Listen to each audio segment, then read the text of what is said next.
Hello mister JP. जी। मुझे कुछ पूछना था आपसे। पूछिए। ये कविता जो है आप लिखते हैं, ये करते कैसे आप? कैसे आती है आपकी कैसे मतलब कैसे आपको आता है ये? ये सवाल मेरे दिमाग में भी आया था और मैंने इस पे भी कविता लिखी।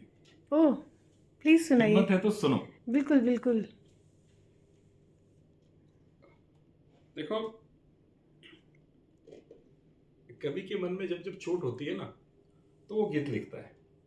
और वो चोट कहीं से भी हो सकती है। हम्म। तो कुछ पंक्तियां लिख सुनाता हूँ। हम्म। आशा करता हूँ तुम्हें पसंद आएगा और शायद ये तुम्हारा सवाल का जवाब भी है। चलो देखते हैं, सुनते हैं। दर्द के पुर्जे हैं, दर्द के पुर्जे हैं, इन्हें संभालना क्यों है? बेवजह से नाकाम किस्से हैं, फिर खंगालना क्यों है? कहीं कुछ चुभा था, कहीं कुछ चुभा था, रिश्ता कहाँ, तो कागज पर बिखर गया। बेचैन जब भी हुआ मासूम दिल मेरा, तब तक पिघल गया। एक नाम से मोहब्बत थी, लिखता रहा, उसे ही संवारता रहा।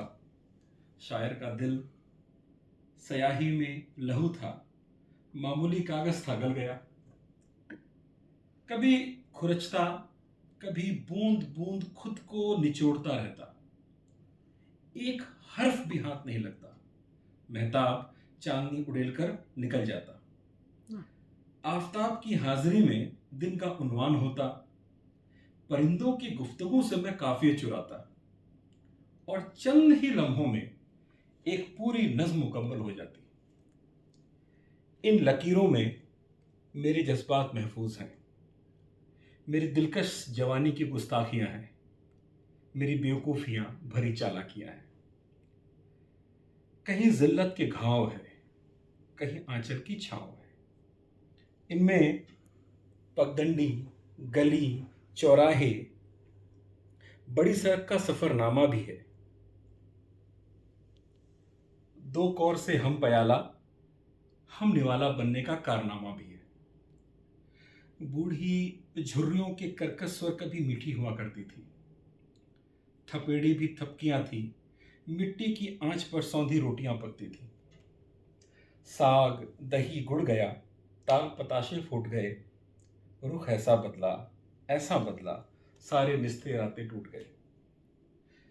ये जो दिखता नहीं है कागज पर अब भी भीगा हुआ है।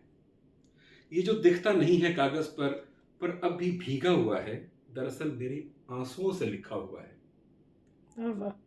कुछ पल ऐसे भी बीते जहां शब्द नहीं, बस बिलखते एहसासात हैं। कोई साथ नहीं, खुद पर भी विश्वास नहीं, बस सपनों की राख है। दर्जी की तरह सिलता रहा, दर्ज करता रहा सुई की हर चुभन को। दर्जी की तरह सिलता रहा, दर्ज करता रहा सुई की हर चुभन को। भीतर रस पकाता रहा, उम्र की धीमी आंच पर महका दिया निज के हर घुटन को। वाह, क्या कभी बात है। बनाए नहीं जाते, कभी बनाए नहीं जाते, दाम देकर उगाए नहीं जाते। अमृत कलश जब भर जाता है विष के निरंतर पान से, कवि लौटाता है अपने भीतर का राग, वैराग, आग अपने शब्दों के वाण से। क्या बात है। जयप्रकाश अग्रवाल। अधूरा हूं, पूरा हो रहा हूं। धन्यवाद। क्या बात है, क्या बात है। लेकिन फिर भी आप लिखते कैसे हैं?